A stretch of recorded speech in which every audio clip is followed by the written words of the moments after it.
Kirk's been here with me for 12 years. So I would say it's the same organization, and we just keep having firepower. This is the way any good business should run. You have developing those bench guys, right, on the team and in the business side. And you want to have them learning, getting better, so that when somebody does get a big opportunity for a big advancement, which we would always support, go be the GM somewhere else or become the head coach somewhere else, then we're going to support that. But we've got people to step into the spots. So I'd like to think we have at this point, a really good organizational set of principles and chemistry, and it all works. Joe, you probably visualized getting to this point when you guys started off the way you did. I think you were 28-7 at one point. And then you hit some bumps, mid-season bumps, and then you kind of recovered and you are where you are now. My question to you is, did you always believe you could get here, even through the rough patches? And how do you feel about the fact now that you are here? Well, pardon me for this. I just drank a Pepsi out there, and it always does this to my voice. But I'm an optimist. So I always we set the roster in advance. We think we have a pretty good team. We thought we did this year, and I thought we'd be really good. Now, did I know we would be where we are today? No. I certainly thought we should make the Western Conference Finals with the level of talent. Whether you can make the finals, a lot of things have to happen right. You have to avoid injuries, as we all know. So I don't take this for granted at all. These guys have done an incredible job. And by the way, we were injured all year. We never really had our core team together until the playoffs. We really never did. When Clay finally came back, we got to see what that looked like. And then Draymond goes out. Comes back, and then Steph goes out. Wiggins was a constant. He was here all year. But the core guys, if you want to call it that, where the big money is spent on the payroll, we never really had them until the playoffs. So I was always optimistic that if we ever got all those guys together, that we'd be pretty darn good. And it's worked out pretty well, because I'm very proud of what they've achieved this year. They should all be very proud of it. I mean, these are tough teams. The three best records in the league were in the Western Conference.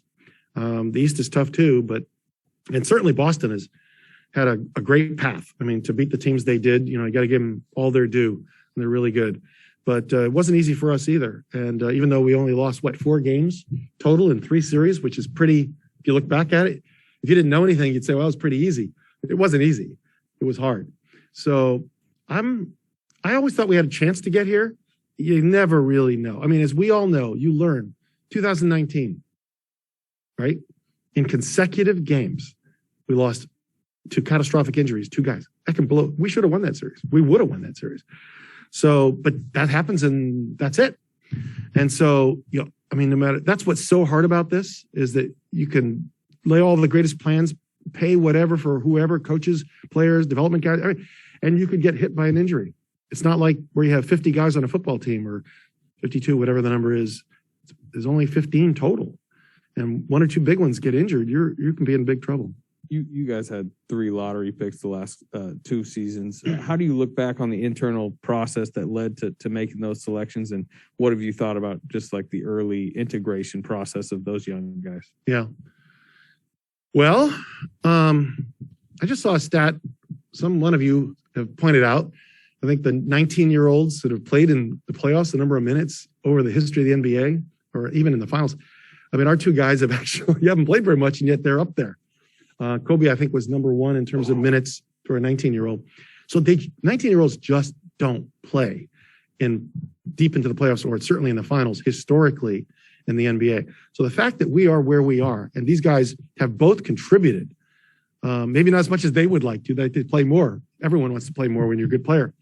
But what they've done is great. And what our coaches have done to get them ready for this level of play is great. And, I know Bob, the organization, took some criticism from people that, we should trade all our draft choices that we had to get one more great player or whatever. And, I was very adamant about it. So was Bob, that was not the path we were going down.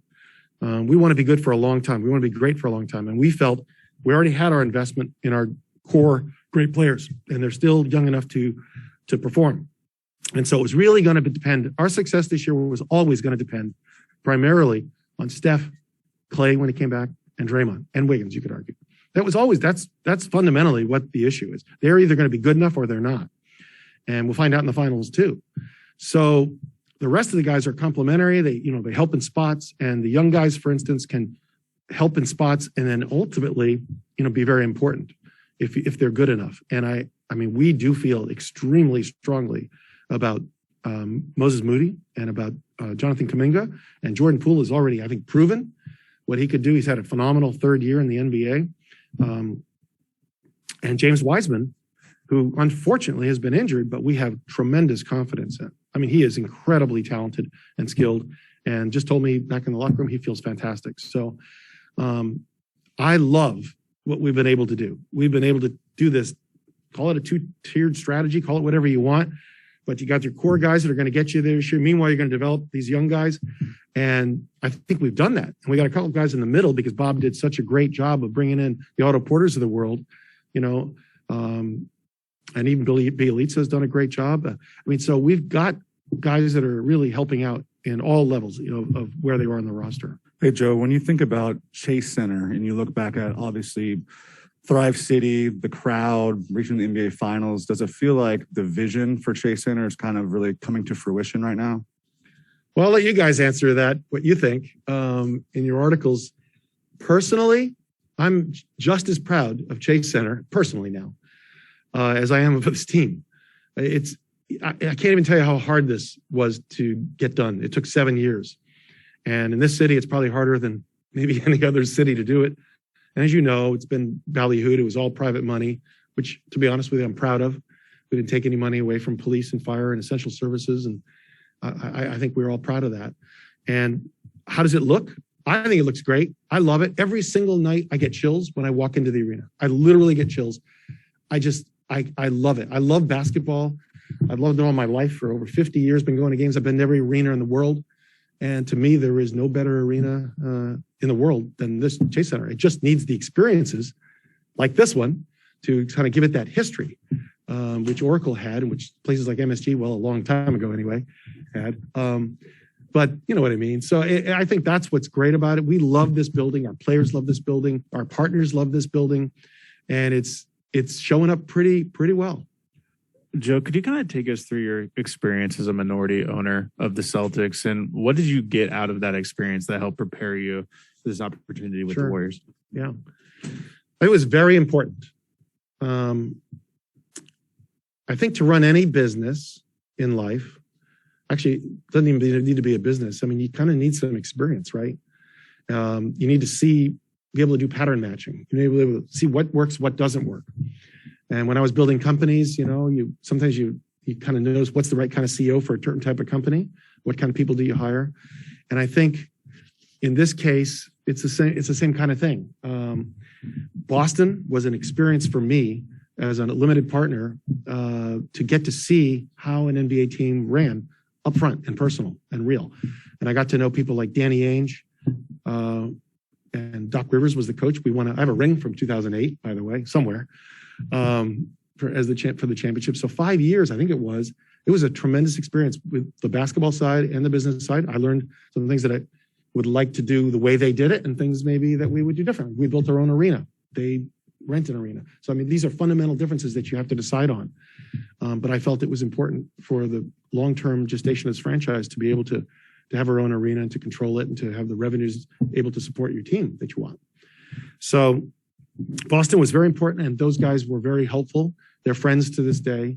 Not too close friends. I want to kill them right now. I'm going to be honest. I'm very competitive about this, and I'm sure they are too. So it's going to be a battle on the court and a little bit of a battle at the ownership level too. I mean, we want to kill each other and we want to win, both teams, and they should. And they're a very good organization and a very good team, and really deserve to be where they are. And I think it's going to make, as a fan, for a great series. Really good. I think TV is going to love it. Boston's a big market. I would hope that our fans don't sell too many of our tickets in the secondary market to Boston fans.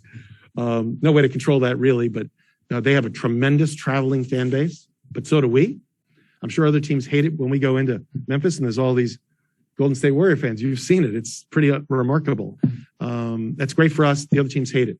So Boston, believe me, there will be Boston fans here when they come in. They've got a great history and great organization. Joe, I have a two-parter here.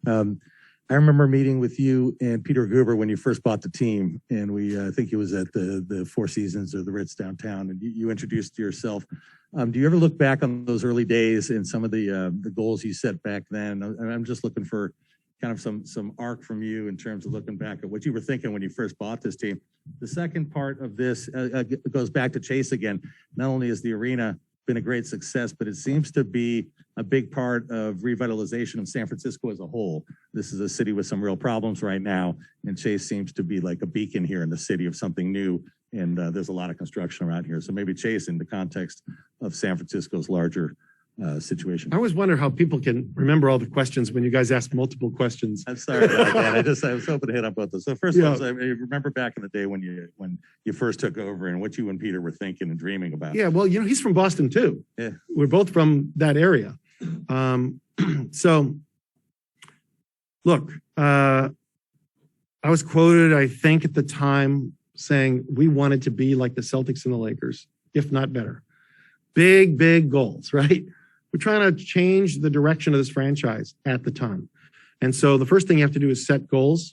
Then you have to go out and hire the people to do it. And no one's going to believe it. It's not going to happen unless you state it as a goal. And so we did that. And Boston has a little history for me because, I grew up with them. I grew up in the 60s in a place called New Bedford, Mass. Till I was about 13 years old. And, I was listening with the transistor radio by my ear to the Celtics and Sam Jones and Casey Jones and John Havlicek and all these guys, Bill Russell. So it certainly has a place in my memory banks and in my heart, but it's been a long time since then. And, I learned a lot from it, but I'm definitely not a Boston fan at this point. It's all Warriors. My kids have grown up here. And we've built what we built here, and we're very proud of it. And we're a unique organization. We've had some success.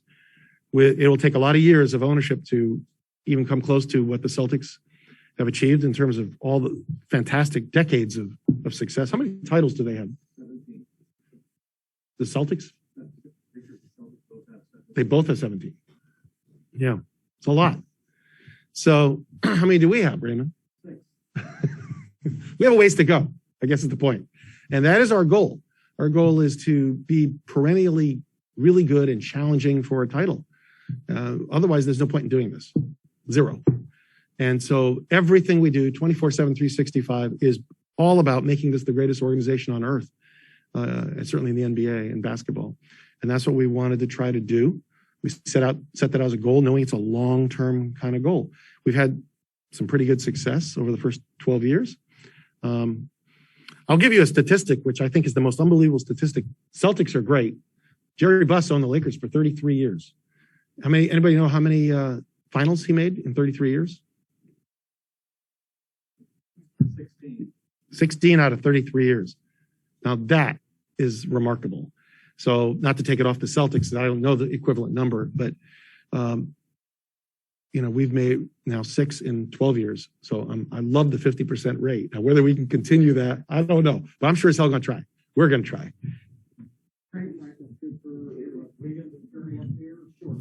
All right.